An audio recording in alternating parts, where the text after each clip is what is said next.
ضابطہ یہ ہے، ہر ایک پشیمان ہے، ہر ایک رجوع کیے ہوئے ہے۔ جب سمجھ آ گئی تو اس کے بعد یہ نہیں کہا کہ یہ تو میری سوچ تھی، میری فکر تھی، میرے سوچنے کا زاویہ تھا۔ بہرحال بات دوسری طرف چلے گی۔ سیدنا صدیق اکبر رضی اللہ تعالیٰ عنہ اسلام کی وہ اکائی ہیں کہ جس کے بعد صفریں شروع ہوئی ہیں۔ اگر نبی کریم صلی اللہ علیہ وسلم نے حضرت ابوبکر کو کلمہ پڑھایا تو پوچھ لیا کہ آقا میری ڈیوٹی کیا ہے، میں نے اب کیا کرنا ہے؟ کہا کہ جو میرا کام ہے وہ تیرا کام ہے۔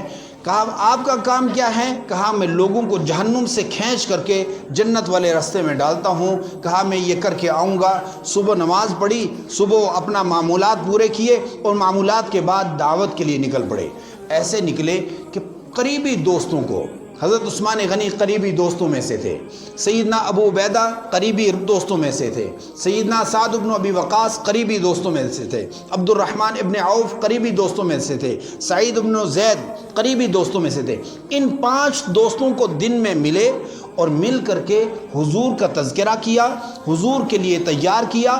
شام کو جب حضور نے پوچھا ابوبکر واپس آئے ہو، کیسا گزرا دن؟ کہا کہ مزدوری کر کے لایا ہوں، یہ میری کمائی ہے دن بھر کی، یہ میں دوستوں کو لے کے آیا ہوں، آپ کے مشن کو سمجھا کر کے آیا ہوں، یہ کلمہ پڑھنے کے لیے سارے تیار ہیں۔ اور یہ 5 عام نہیں ہیں، یہ 5 وہ ہیں جو عشرہ مبشرہ 10 ہیں جن کو جنت کی بشارت حضور نے ایک مجلس میں دی ہیں، ان میں سے 5 کو ابوبکر لائے ہیں۔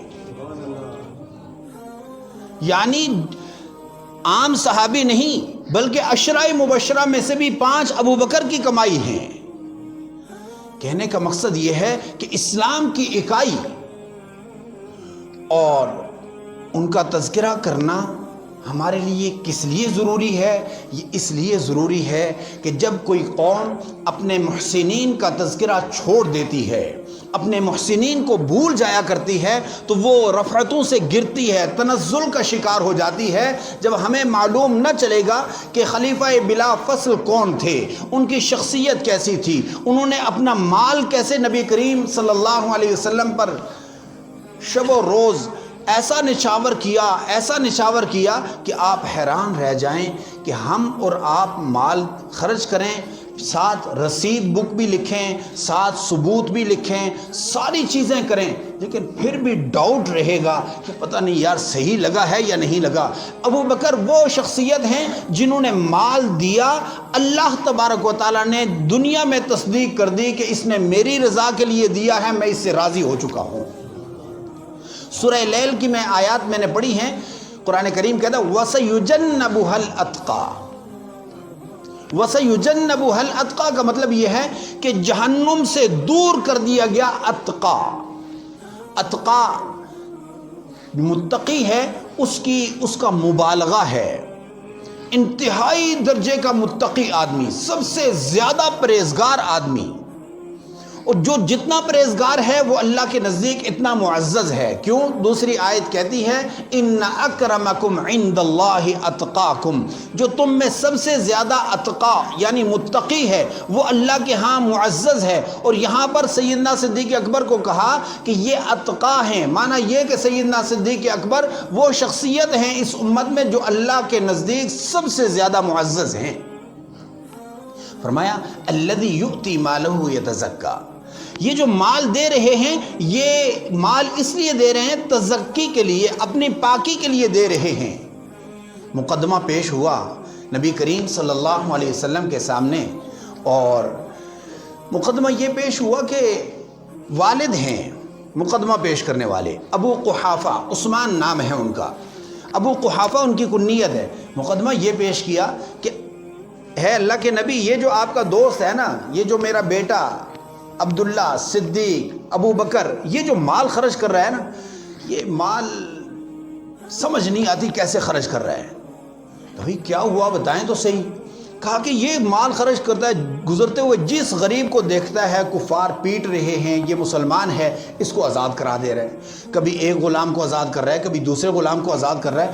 میں اس کو یہ کہنا چاہتا ہوں کہ مضبوط قسم کے لوگوں کو آزاد کرواؤ جو کل کلام تیرے دست و بازو بنے، جو سمجھدار قسم کے لوگ ہیں ان کو آزاد کراؤ تاکہ آپ کے ووٹر سپورٹر بنیں. جو ہماری سوچ ہے کہ فلاں کے ساتھ اتنے ہیں، فلاں کے ساتھ اتنے ہیں، فلاں کے ساتھ اتنے ہیں، فلاں بڑے بڑے ان کے ساتھ ہیں، فلاں بڑے بڑے ان کے ساتھ ہیں، یہ ہماری سوچ. اسی زاویے سے ابو قحافہ نے یہ کہا کہ آپ کا یہ دوست غلاموں کو خریدتا ہے، چھوٹے چھوٹے جو جن کی حسب نسب معلوم نہیں ہے، صرف انہوں نے کلمہ پڑھا ہے، وہ کہتے ہیں ہم نے کلمہ قبول کر لیا ہے، یہ ان کو آزاد کرا رہا ہے. میری رائے یہ ہے کہ یہ مالداروں کو آزاد کرائے، بڑے لوگوں کو آزاد کرائے، تاکہ اسلام کو بھی فائدہ ہو، آپ کو بھی فائدہ ہو.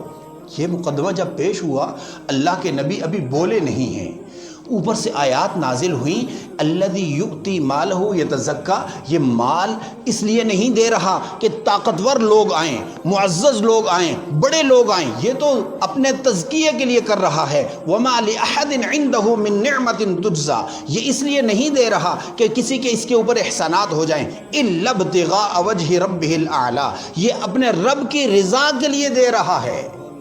قرآن کی آیت آئی کہ یہ رب کی رضا کے لیے دے رہا ہے. حضرت ابوبکر کے لیے اللہ نے وکیل بن کر صفائی پیش کی کہ آپ کو پریشان ہونے کی ضرورت نہیں ہے بزرگوں، بابا جی، یہ معزز خریدے یا مالدار خریدے، آپ کو پریشان ہونے کی ضرورت نہیں، یہ رب کی رضا چاہتا ہے. وَلَسَوْفَ يَرْضَى. اللہ اس سے راضی ہو چکا.